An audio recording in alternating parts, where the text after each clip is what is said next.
Have you ever wondered why you feel the way you do in your relationships?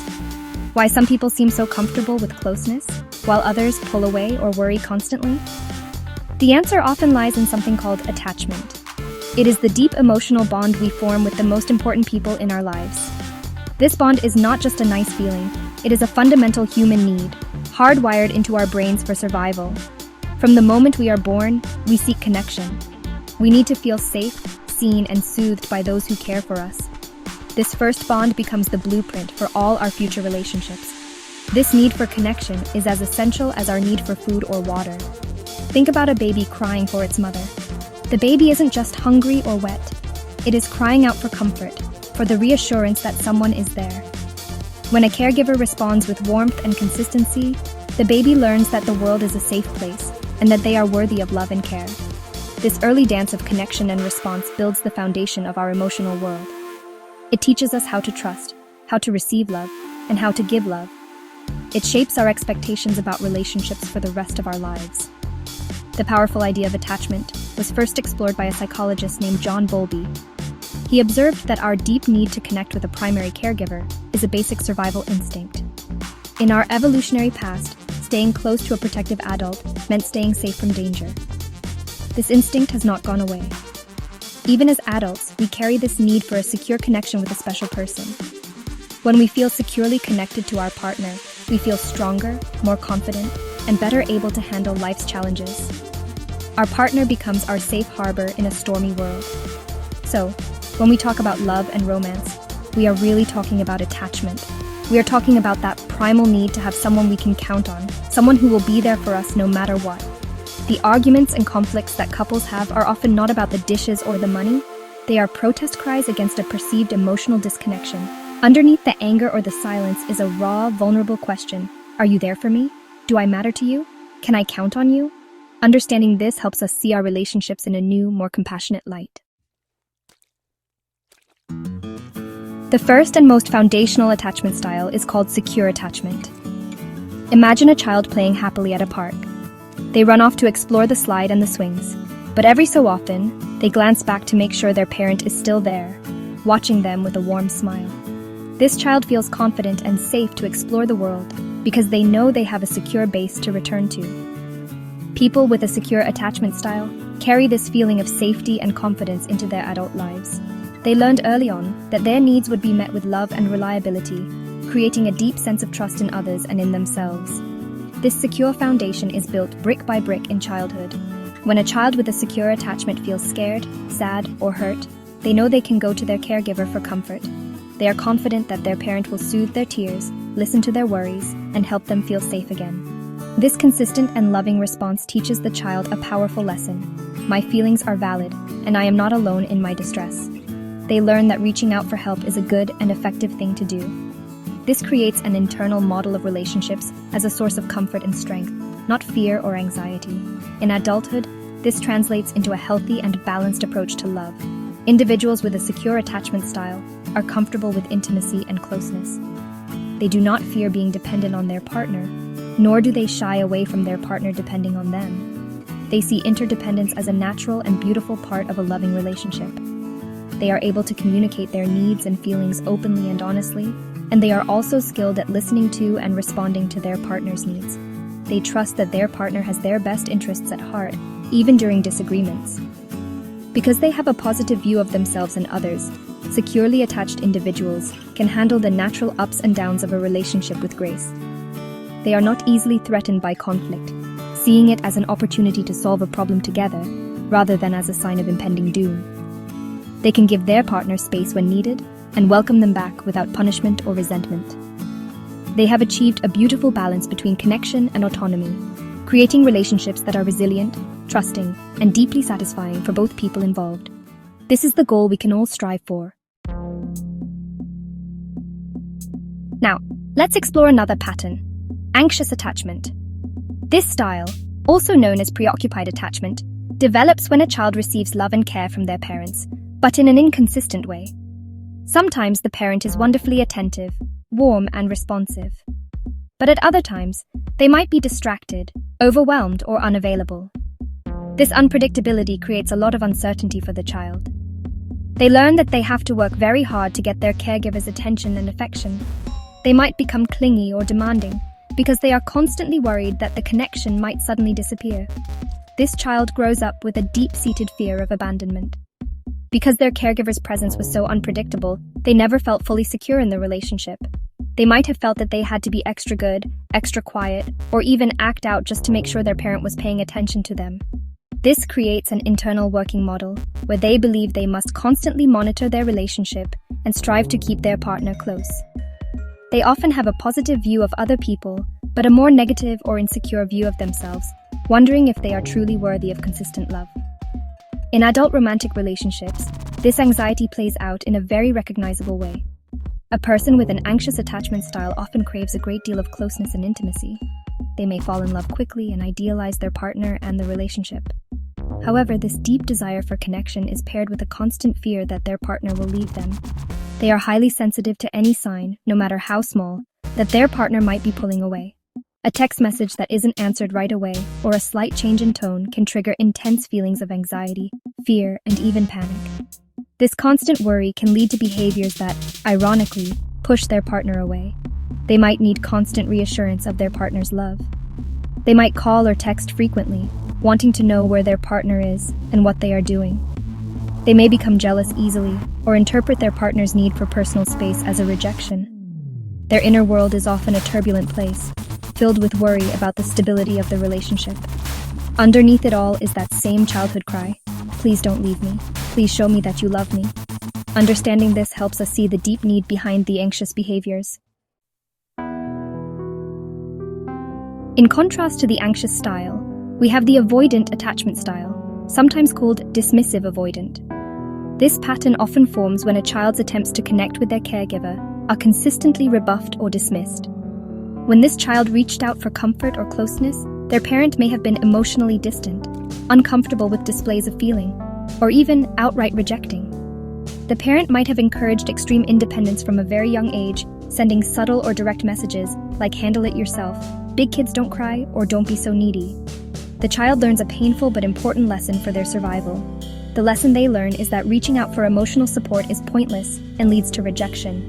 They learn that depending on others is unsafe and that they can only truly rely on themselves. To cope with this emotional desert, the child suppresses their own natural need for connection. They learn to quiet their attachment system, to stop seeking comfort from others, and to become fiercely self-reliant. They build a wall around their heart to protect themselves from the pain of being let down again. They often develop a high sense of self-esteem based on their independence, but a low opinion of others as being unreliable. As adults, people with an avoidant attachment style often appear strong, independent, and in control. They may be successful in their careers and have many casual friends, but they struggle with deep, intimate relationships. They equate intimacy with a loss of independence and feel suffocated by too much closeness. When a partner tries to get emotionally close, their internal alarm bells go off. They may feel a strong urge to pull away, create distance, or end the relationship. They might use subtle tactics like staying busy with work, hobbies, or focusing on small imperfections in their partner to justify keeping them at arm's length. In conversations about feelings, they may become uncomfortable, change the subject, or offer logical solutions instead of emotional support. They might say things like, "You're being too sensitive," or "Let's not make a big deal out of this." This is not because they are heartless, but because their own emotions are buried so deep that they are genuinely uncomfortable in that territory. Their greatest fear is not being abandoned, but being controlled or losing their self-sufficiency. Their behavior is a defense mechanism learned long ago to protect a vulnerable child from the pain of an unresponsive world. There is a fourth attachment pattern, which is honestly the most complex and challenging disorganized attachment, also known as fearful avoidant. This style usually develops in a childhood environment that is, well, frightening or chaotic. The child's caregiver, who is supposed to be their source of safety and comfort, is also a source of fear. This can happen in situations involving abuse, neglect, or when the parent has unresolved trauma or severe mental health issues. The parent's behavior is often erratic, confusing, and scary for the child. One moment they might be loving, and the next they might be angry, withdrawn, or even frightening. This creates an impossible situation for the child's brain. Their survival instinct tells them to flee to their caregiver for safety when they are scared.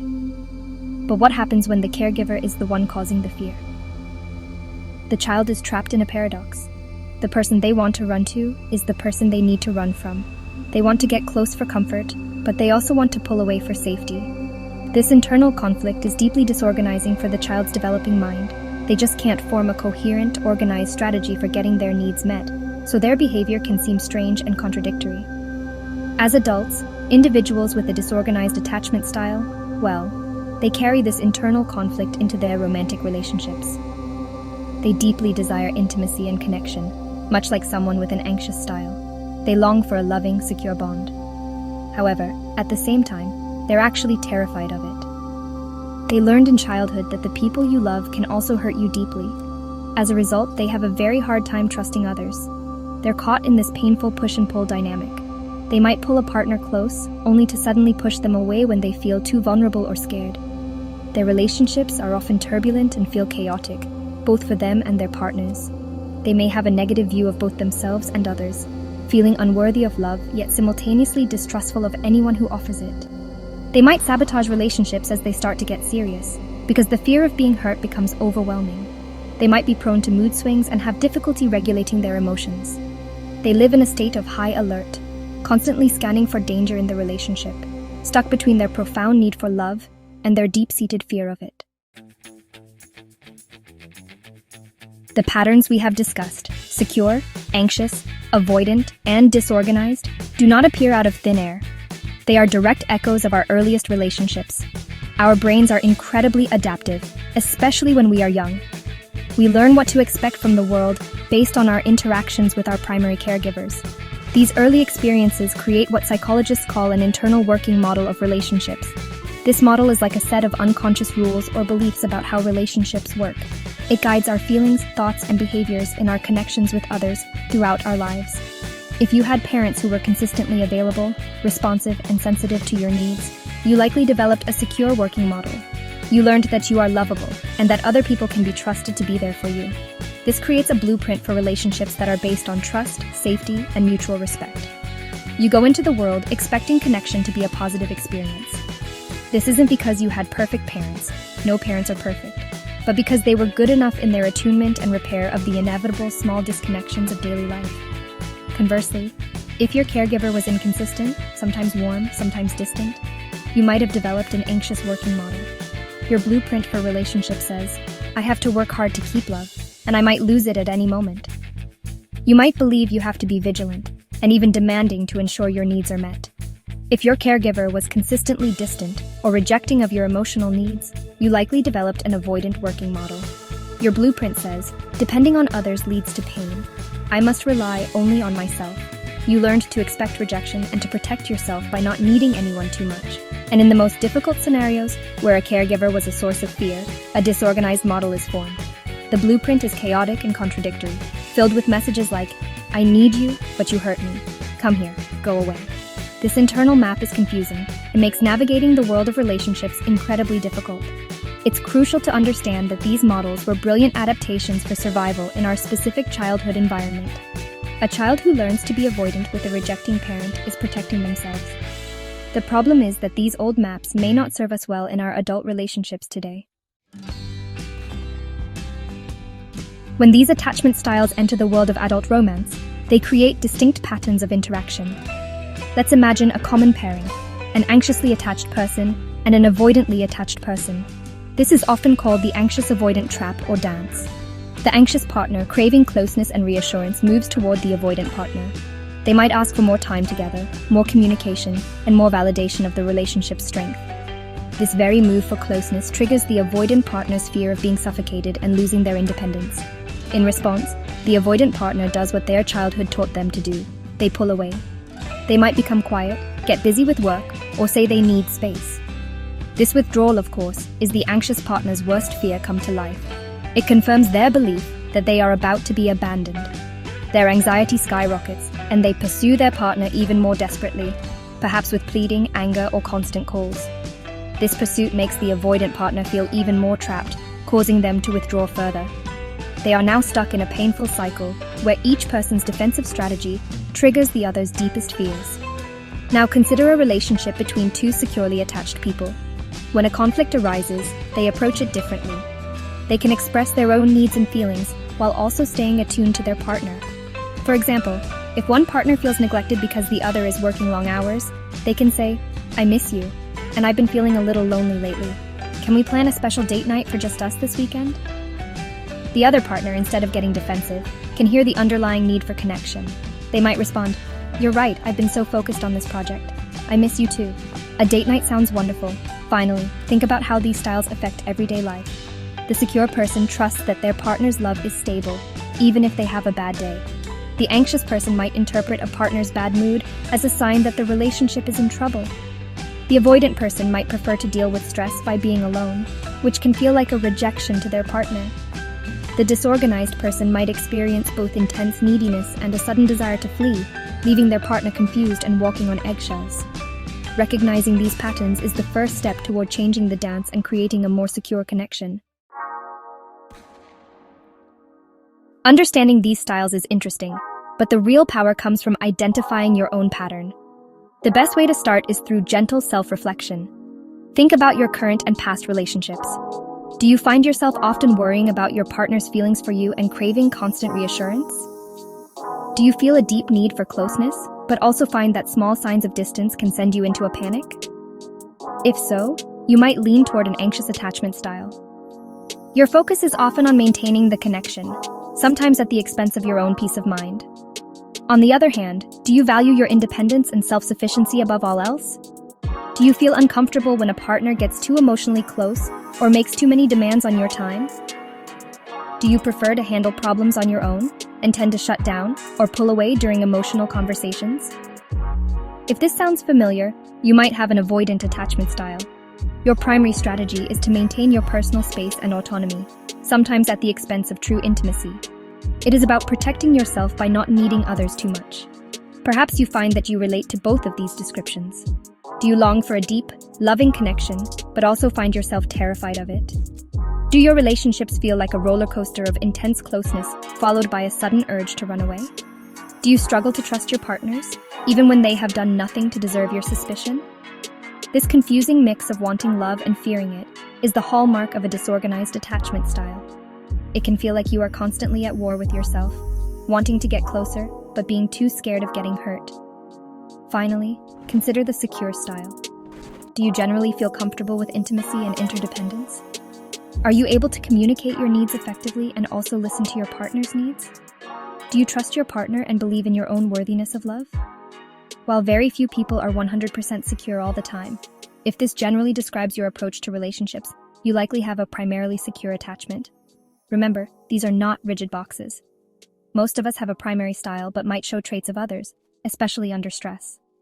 The goal is not to label yourself, but to understand your tendencies with compassion. The most important message to take away from all of this is that your attachment style is not a life sentence. While these patterns are learned in childhood, our brains remain capable of change throughout our lives. You can consciously and intentionally move toward a more secure way of relating to others. This journey is called earned security. It means that even if you didn't receive a secure foundation in childhood, you can build one for yourself in adulthood. It is about understanding your past without letting it define your future. The first step on this path is awareness. By understanding your attachment style, you can begin to recognize your patterns as they happen. An anxious person can learn to notice the surge of panic when a partner needs space, and instead of reacting immediately, can learn to self-soothe. They can tell themselves, "My partner needing alone time is not a sign of rejection. I am safe. The relationship is safe." An avoidant person can learn to notice their impulse to pull away and can choose to lean in just for a moment and share a small feeling. It's about taking small, brave steps against your old programming. A secure partnership can be a powerful healer. If you have an insecure style, being in a relationship with a securely attached person can provide a new blueprint for love. Their consistent, reliable, and loving presence can slowly help to heal old wounds. It can teach you through experience that love can be safe and dependable. For this to work, it is important to communicate openly about your fears and needs. You might say, "I know it's my anxiety, but when you're quiet, I get scared you're angry with me. Could you just tell me we're okay?" This kind of honest communication can transform a relationship. Ultimately, The journey toward security is a journey of compassion, for yourself and for your partner. It's about understanding that your behaviors and your partner's behaviors are often driven by deep-seated needs and fears. When you can see the scared child behind your partner's angry pursuit or distant silence, your heart can soften. You can stop seeing each other as adversaries and start seeing yourselves as two people trying to find their way back to a safe and loving connection. This understanding is the key that unlocks the door to a more resilient, trusting, and deeply fulfilling love.